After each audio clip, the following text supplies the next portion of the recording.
Olá a todos, gostaria de agradecer a atenção de todos, a presença nesse webinar. Meu nome é Átila Ferreira Pessoa, sou geólogo da EBP, né, e atuo no Departamento do Diagnóstico de Áreas Contaminadas, e vou iniciar minha apresentação intitulada Data Science no Gerenciamento de Áreas Contaminadas, parte 2.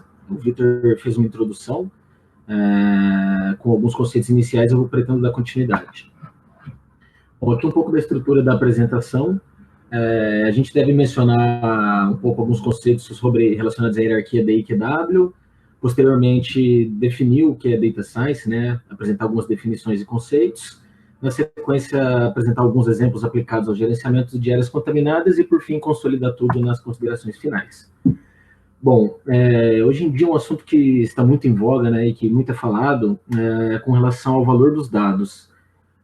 Por conta do advento da revolução tecnológica, a indústria 4.0, os temas relacionados a dados têm ganhado bastante relevância no cenário atual. Aqui tem algumas citações de alguns periódicos famosos, como The Economist e Forbes, mencionando, e é muito comum que a gente encontre análogos, comparando os dados com óleo e gás, ou com ouro e coisas do gênero. Até a Forbes faz uma provocação explicando por que os dados não são considerados, não podem ser considerados o novo petróleo, porque o petróleo ele é um recurso finito. Então, quanto mais a gente utiliza, mais próximo do fim desse recurso a gente chega.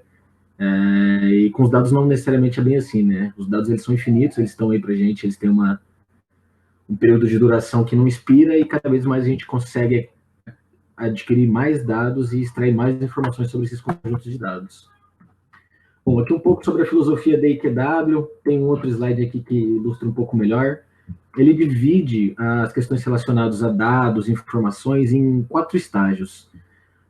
No momento inicial você tem os dados, que são os dados brutos, né? Ele tem aqui, pode ser um sinal, uma figura, se for um dado não estruturado, pode ser uma medida, e quando você insere ele dentro de um contexto, ele vira uma informação. Então você vai organizar, vai estruturar, vai categorizar, e ele passa de ser um dado bruto, um número, uma foto, e passa a ser uma informação. Uma vez que você atribui sentido a ele, ele vira um conhecimento. Então, a partir disso são criadas ideias, noções, conceitos e coisas do gênero. E uma vez que você começa a gerar insights baseado nesses conjuntos de dados, nesses conjuntos de observações, então você passa para o estágio do topo da pirâmide, que é um momento de inteligência, de sabedoria. E aí é onde você vai entender, de fato, integrar, aplicar, criar modelos. E hoje em dia é muito comum que as pessoas digam bastante da importância dos dados, de coletar de forma correta, de ter um controle de qualidade, de ter uma boa gestão de armazenamento e segurança desses dados, mas pouco é falado sobre a transformação desses dados em informação e conhecimento, que é o que faz com que o dado passe a ter um valor agregado, senão ele é só um número numa tabela. Então, o nosso propósito com esse webinar é tentar apresentar algumas ferramentas que a gente tem de transformar esses dados em inteligência, né, em conhecimento, sabedoria. Bom, como o Vitor mencionou na apresentação dele, hoje em dia a taxa com que a gente realiza a aquisição de novos dados aumenta de forma exponencial. Então, algumas coisas possibilitaram esses avanços. Uma delas são, por exemplo, ferramentas de alta resolução, que permitem com que a gente faça perfilagens em resolução vertical altíssima. Então, a gente coleta um volume absurdo de dados.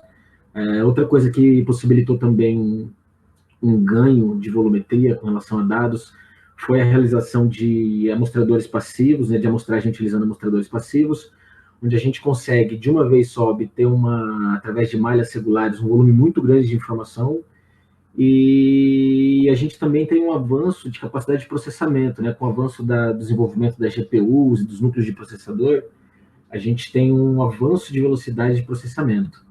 Então, esses são alguns fatores que permitiram que a gente gere novos dados e processe e interprete eles também.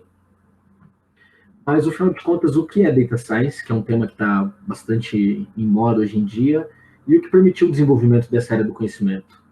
Uma outra questão, qual a diferença entre essa abordagem e a abordagem estatística convencional? A gente deve abordar isso nos próximos slides. Bom, um outro termo que está bastante em voga é o termo Big Data, né? Então, que, como o próprio nome já diz, até autoexplicativo, está relacionado a grandes volumes de dados. Não existe uma definição única e exclusiva para o que é Big Data, alguns até tentam definir de forma simplista o que é, que precisa ter um volume X, que precisa ter X terabytes, ou que precisa ter um número X de linhas. No entanto, a linha mais adotada é que esse conceito varia caso a caso e depende da área de atuação e tudo mais. No entanto, existe uma classificação que as pessoas utilizam, que é a regra dos 5 Vs, para classificar uma base de dados como sendo Big Data ou não. E esses 5 Vs, eles recebem esse nome porque eles estão relacionados ao volume, então a gente precisa ter um volume expressivo de dados, e mais uma vez, o volume expressivo é relativo. Eles precisam ser variados, então a gente pode ser dados estruturados, que são dados que a gente consegue armazenar na forma de uma tabela, ou dados não estruturados, aí pode ser um áudio, podem ser imagens, coisas do tipo. Veracidade, eu preciso garantir que esses dados eles são válidos, que eles apresentam qualidade. O valor, é muito comum que a gente encontre o valor financeiro atrelado ao conceito de Big Data, porque uma vez que você tem um volume grande de dados, mas que não sirva para nada, ele você não tem interesse em utilizar esse conjunto de dados. E a velocidade também. Então, os dados são gerados em uma taxa muito grande, que não é aumentada de forma exponencial, como eu havia mencionado. Então, a gente precisa ter uma velocidade de processamento e de capacidade de extrair informação desse conjunto de dados tão rápida quanto. Aqui tem uma analogia entre a evolução cronológica da quantidade de dados e o momento de amadurecimento de cada um desses estágios com a hierarquia da IQW. Então, a gente vê que no início dos anos ali, entre 50 e 70, o tamanho do símbolo da circunferência representa proporcional ao volume de dados que a gente tinha.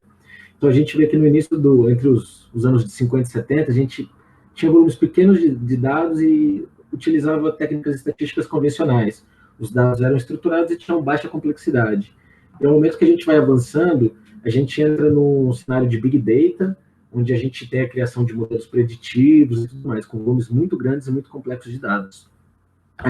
De forma análoga, pensando na hierarquia da IQW que eu havia mencionado, no passado a gente estava aqui, dados brutos, geração de relatórios padronizados, e no momento que a gente se encontra hoje, é o momento de desenvolver inteligência sobre esses conjuntos de observações. Então, a gente tem ali a criação de modelos preditivos, otimização de monitoramento, otimização de operações e tudo mais. Bom, mais uma outra das ferramentas que integram a caixa de ferramentas do cientista de dados estão relacionadas à programação. Então, a gente vai ver depois que uma das habilidades que o cientista de dados tem que ter é a familiaridade com linguagem de programação, porque muitas vezes, como os estudos variam caso a caso, a gente precisa conseguir escrever os nossos scripts, né, nossos códigos que vão realizar o processamento e extrair as informações do nosso volume de dados. Então, essa é mais uma das ferramentas que o cientista de dados tem que ter. E hoje em dia, uma linguagem que é muito comum, que o pessoal tem usado bastante, é a linguagem Python, para geração de modelos de inteligência artificial, criação de modelos preditivos, machine learning, coisas do gênero. Bom, aqui tem um exemplo, já que acabei de mencionar algoritmos de machine learning, aqui tem um exemplo de como eles são divididos. Vou apresentar rapidamente os conceitos de cada uma dessas divisões e, a seguir, a gente vai apresentar alguns exemplos de aplicação dessas ferramentas de machine learning. Bom, elas podem ser divididas em 3 grupos principais: os algoritmos de aprendizado não supervisionado.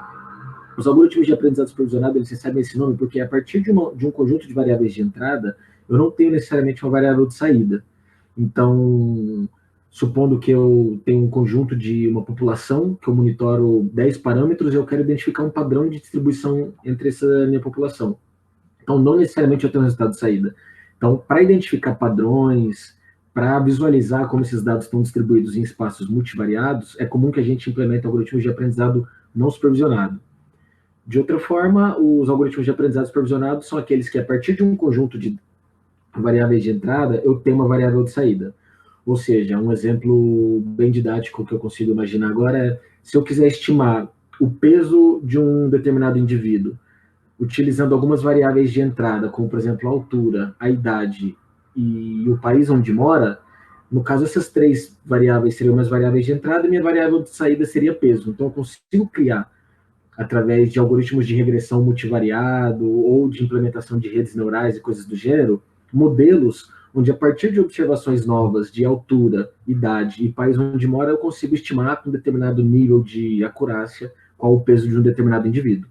E por fim, o aprendizado de reforço são aqueles onde eu também não tenho necessariamente uma variável de saída, mas eu também não estou buscando identificar padrões. O que eu faço? Eu vou realizar sucessivas iterações e vou criar artifícios de dizer para o meu modelo quais os momentos que ele acerta e atribuir um bônus a ele. Então, ele vai conseguir identificar o que é a decisão certa que ele tem que tomar, e como ele é um otimizador, ele vai buscar cada vez mais ganhar mais bônus.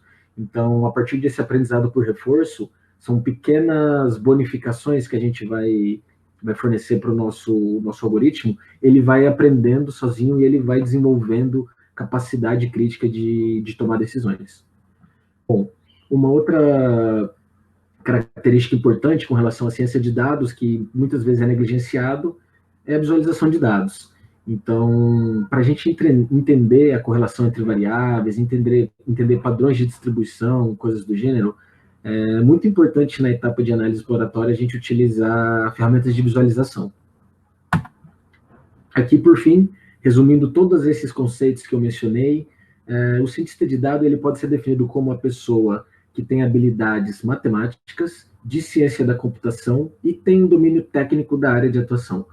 Porque uma vez que ele tenha conhecimentos matemáticos e o conhecimento técnico da área de atuação, mas não tenha conhecimentos relacionados à ciência da computação, ele não consegue escrever os códigos de programação, ele não consegue criar os modelos preditivos, ele não consegue implementar os algoritmos, ele pode ser um pesquisador, alguém que trabalha com análise estatística, mas ele não vai conseguir criar modelos preditivos, ele não vai conseguir realizar previsões, então ele não é um cientista de dados.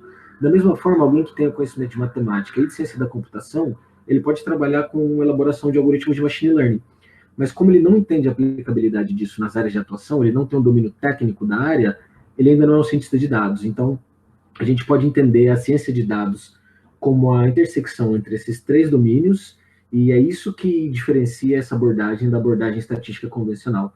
A gente tem scripts que a gente desenvolve em linguagem de programação, a gente tem análise estatística, matemática, e a gente traz isso para o nosso mundo técnico, né? No caso, o gerenciamento de áreas contaminadas. Bom, agora vamos para alguns exemplos de aplicação. Eu tenho aqui uma ferramenta que eu gosto bastante, que é a análise de principais componentes, que é uma análise estatística multivariada. O que isso quer dizer? Às vezes eu trabalho com bancos de dados onde eu tenho... eu monitoro, às vezes, 10 parâmetros, 15, 20 parâmetros, 20 variáveis. E como a gente é restrito a enxergar apenas em 3 dimensões, às vezes a gente não consegue visualizar como essas variáveis estão distribuídas no espaço e como as nossas observações estão distribuídas dentro desse espaço unidimensional. Então, a análise de principais componentes, ela permite com que a gente faça projeções desse espaço multivariado em planos bidimensionais através da redução de dimensionalidade. Isso é um algoritmo de aprendizado não supervisionado, que a gente utiliza durante a análise exploratória para visualização de dados multivariados. Então, aqui a gente tem um exemplo. Aqui a gente vê que a gente tem 4 autovetores, né, que são esses eixos aí de coloração avermelhada, castanha, e a gente tem assassinato, assalto, estupro e população urbana. Então, o que a gente está vendo aí é a projeção de 4 eixos cartesianos num plano bidimensional. Então, eu consigo avaliar que, por exemplo, a variável assalto, ela tem uma forte correlação com a variável assassinato, que eu vejo ali assault e murder, porque o autovetor delas apontam para a mesma direção. E além disso, além de conseguir enxergar a correlação entre as variáveis, eu consigo enxergar como minha população, minhas observações estão distribuídas nesse espaço. Então, eu consigo observar que o estado da Geórgia, do Alasca e do Alabama, eles têm altas taxas de assassinato e assalto, e que Connecticut tem baixas taxas desses mesmos tipos de crime. De forma análoga, eu consigo ver que New Jersey tem uma alta população urbana, porque a minha observação está alinhada com esse alto vetor população urbana, e que Kentucky e Arkansas têm baixas populações urbanas, baixas taxas de população urbana, porque elas estão no sentido oposto a esse alto vetor. Então, aqui um exemplo onde eu estou pegando um sistema de 4 dimensões, estou avaliando num plano bidimensional que eu consigo identificar o que acontece, né? Em 2 dimensões a gente ainda consegue enxergar a correlação, e vejo como as observações estão distribuídas ao longo desse espaço multidimensional. trazendo para a área do gerenciamento das áreas contaminadas, esse aqui foi um estudo que a gente fez, que a gente até apresentou na conferência do ano passado. A gente avaliou as variáveis de entrada de ferramentas de alta resolução, que eu havia mencionado, com distribuições de resultados analíticos, que é essa variável concentração, e resultados de condutividade elétrica e de pressão de injeção do HPT. Então, quando a gente analisa esse tipo de análise, a gente consegue ver que a variável de entrada XSD ela tem uma forte correlação com a concentração. Então, se eu pretendo criar um modelo preditivo para, com base nos sinais obtidos através da perfilagem de alta resolução, eu estimar onde estão minhas maiores concentrações, a variável que eu devo utilizar é o XSD, porque ela é que melhor representa a variabilidade da concentração. Se eu estiver procurando por zonas de baixa permeabilidade, que eu sei que estão relacionadas a altas pressões de injeção do HPT ou altos valores de condutividade elétrica por conta da estrutura cristaloquímica dos argilominerais, eu sei quais as variáveis que eu tenho que observar. Então, através da análise de principais componentes aplicada a estudos de alta resolução, eu consigo observar informações desse tipo, e aqui eu vejo que cada uma desses símbolos em vermelho, essas bolinhas, site 1, site 2, site 3, é um ponto onde a gente fez a perfilagem. Então, eu consigo ver aqui que, por exemplo, no site 2, eu tenho as maiores taxas os maiores valores medidos de pressão de injeção do HPT e de condutividade elétrica. Então, eu sei que o meu site 2 é um site onde eu tenho informações bastante argilosas e de baixa permeabilidade. Se eu estiver procurando sites que têm as mesmas maiores sinais de XSD ou de concentração, eu consigo ver que é o site 3, porque esse alto valor ele está alinhado com os autovetores XSD e concentração. Bom, mais uma das ferramentas de ciência de dados que a gente pode utilizar na criação de modelos preditivos é a elaboração de algoritmos de regressão. Eles podem ser univariados, como por exemplo, bivariados, como por exemplo aqui um modelo onde procurava-se estimar a receita de uma pessoa anual com base nos anos de educação que ela tinha em sua vida. Então, a gente tem aqui alguma série de observações, foi ajustada uma função polinomial, então, se eu quiser saber uma pessoa que tem aproximadamente 18 anos de educação em sua vida, qual deve ser a taxa de retorno médio que ela recebe por ano? Só que, muitas vezes, os fenômenos não são controlados por uma única variável. Então, às vezes, a gente precisa criar modelos multivariados de regressão, e eles podem ser lineares, como é esse caso do canto superior direito, ou não lineares, polinomiais, como aqui o caso do canto inferior direito, onde eu consigo, a partir de uma série de variáveis de entrada, aqui no caso, anos de educação e o tempo que a pessoa tem de atuação, porque muitas vezes a pessoa teve um período de educação grande, mas ela não atua há tanto tempo no mercado de trabalho. Ao mesmo tempo, uma pessoa que teve muito tempo de educação e atua há muito tempo, ela tem uma taxa de recebimento maior. Então, com uma única variável, às vezes a gente não consegue criar um bom modelo preditivo. Mais uma vez, trazendo isso para a área do gerenciamento de áreas contaminadas, a gente pode implementar algoritmos desse tipo utilizando dados de alta resolução, porque é muito comum que as pessoas digam que é impossível prever ou estimar concentrações com base nos resultados de alta resolução, porque as correlações que até hoje foram obtidas são muito pouco acuradas. No entanto, quando a gente olha o próprio manual do desenvolvedor da ferramenta, o slide está carregando, só um minutinho. A gente vê que existe uma forte correlação entre os sinais elétricos medidos pela ferramenta de perfilagem e as concentrações dos padrões de referência. A gente vê que a gente consegue ajustar curvas quando a gente isola as outras variáveis de forma muito precisa.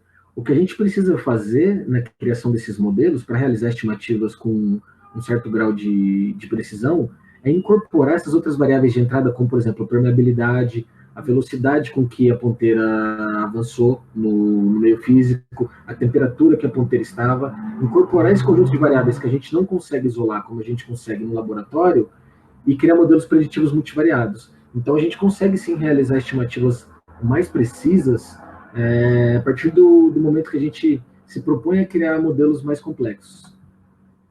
Bom, mais uma dos exemplos de aplicação de criação de modelos preditivos através de regressão multivariada está relacionado ao estudo de intrusão de vapores. Hoje em dia, para a gente obter a taxa de intrusão de vapores, a gente tem aí duas ferramentas que são mais consagradas.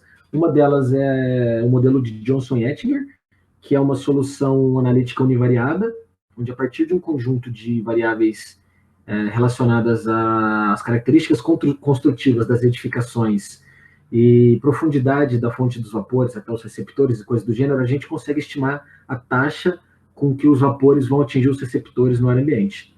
Uma outra forma é através do estudo determinístico da EPA, onde eles analisaram vários fatores de atenuação, criaram uma curva de distribuição e utilizam o percentil 95. No entanto, tanto o modelo de Johnson e Ettinger apresenta uma série de restrições, porque existem uma série de variáveis que ele não leva em consideração, como, por exemplo, fatores meteorológicos, pressão atmosférica, umidade, taxa de precipitação, e o estudo da EPA, que propõe a utilização do valor de 0,03, ele foi um estudo realizado em condições climáticas que não são representativas das que a gente tem aqui no nosso país, e ainda assim é um estudo extremamente conservador. Você vê que a gente tem uma gama de distribuição muito dispersa para esses valores de atenuação, e a gente utiliza o percentil 95 como sendo representativo de toda a taxa de atenuação, independente do cenário que você esteja. Então, através da criação de algoritmos de regressão multivariada, como eu havia mencionado, ou aplicação de árvores de decisão, ou até mesmo de redes neurais, que a gente tem aqui, né, elas recebem esse nome porque a estrutura de processamento dos dados ela é bastante similar à estrutura de um neurônio biológico. A gente consegue utilizar fatores como pressão diferencial, pressão atmosférica, umidade do solo, permeabilidade do solo, espessura do piso, condição do piso, concentração em subsuperfície, taxa de ventilação do ambiente. A gente consegue criar modelos que sejam mais representativos que Johnson e Ettinger e que o estudo da EPA que foi realizado para condições que não são representativas do nosso contexto. Uma outra aplicação que está em fase embrionária ainda na IBP é a criação de modelos onde, a partir de imagens que a gente obtém através de perfilação óptica dos solos, a gente conseguir construir perfis texturais. O que isso quer dizer? Os algoritmos que fazem classificações de imagem, como, por exemplo, aqui no canto inferior esquerdo, que eles conseguem reconhecer, com base nos padrões de distribuição de contornos, dos pixels e tudo mais, o que é um carro, o que é uma pessoa, o que é uma árvore, a gente consegue criar modelos semelhantes para, a partir do momento que a gente faça perfilagens ópticas, que a gente consiga identificar se a gente está numa formação mais arenosa, uma formação mais argilosa, que a gente consiga, paralelamente à identificação de ocorrências de fase livre, fazer algumas inferências sobre as características texturais do tipo de solo que eu tenho. Então, é um solo mais permeável e vai me conferir um risco maior relacionado à mobilidade dessa fase livre, ou ela está armazenada numa zona menos permeável. Então, com base na classificação dessas inúmeras fotos que a gente obtém nessas perfilagens ópticas, a gente consegue implementar algoritmos de classificação de imagem também. Bom, por fim, vou falar de um outro tipo de aplicação relacionada à ciência de dados, que está relacionada à geoestatística, que permite com que a gente faça análise de incertezas. Antigamente, eu tenho um exemplo aqui, as bases das ferramentas de geoestatística, o conceito, né, do ferramental geoestatístico, ele foi desenvolvido para aplicações em mineração, e antigamente o pessoal fazia classificação de recurso e reserva com base na incerteza, de acordo com a distância que o ponto estava do ponto onde foi obtida a coleta de uma amostra. Então, a gente tem aqui de 0 a 1/4 de milha, era classificado como recurso medido, de 1/4 a 3/4 como indicado, de 3/4 a 3 milhas como inferido e mais de 3 milhas como hipotético. No entanto, assumir essa abordagem, você está assumindo como premissa que todos os modelos de depósito eles têm complexidade espacial semelhante, ou seja, que eles apresentam um fator cogenético. No entanto, isso não é verdade. Cada depósito apresenta suas características específicas e a complexidade espacial também, é particular caso a caso. Então, através da aplicação de ferramentas geoestatísticas, a gente consegue, aqui à esquerda, a gente tem um modelo de estimativa, ou seja, a gente tem uma série de amostras e foi realizado uma estimativa para pontos não amostrados que resultou nesse modelo. A gente também consegue criar modelos de incerteza. Então, a gente vê os pontos onde a gente tem um nível de incerteza maior. Isso aqui foi realizado através da avaliação da variância da krigagem, e aqui através da simulação estocástica para o mesmo caso. A gente vê que os modelos de estimativa eles são relativamente parecidos, e os modelos de incerteza têm algumas diferenças, porque a abordagem para a avaliação desse tipo de resultado é diferente. Então, avaliando isso, a gente consegue canalizar os nossos esforços durante a elaboração de um plano de investigação de forma otimizada. Então, a gente consegue avaliar onde eu tenho uma complexidade maior, uma complexidade espacial maior do meu fenômeno e focar os meus recursos relacionados à investigação nesses pontos. Da mesma forma, eu consigo, às vezes, frear uma ânsia que existe com relação à aquisição de novos dados, porque muitas vezes o adensamento da minha malha de investigação não necessariamente vai me trazer um retorno em termos de entendimento do meu fenômeno na mesma escala. Então, aqui, por exemplo, a gente vê que um adensamento da malha do cenário D para o cenário E não aumenta o meu nível de, não diminui o meu nível de incerteza sobre o fenômeno.